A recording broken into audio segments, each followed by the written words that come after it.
Direktorat Reserse Kriminal Khusus atau Ditreskrim Sus Polda Aceh terus mengusut kasus dugaan korupsi dana beasiswa Aceh tahun 2017.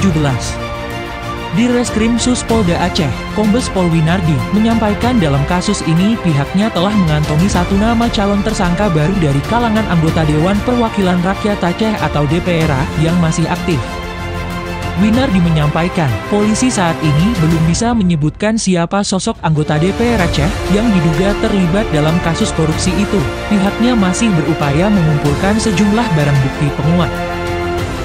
Dalam kasus ini, kata Winardi, pihaknya juga telah menetapkan salah seorang mantan anggota DPRA berinisial DS sebagai tersangka.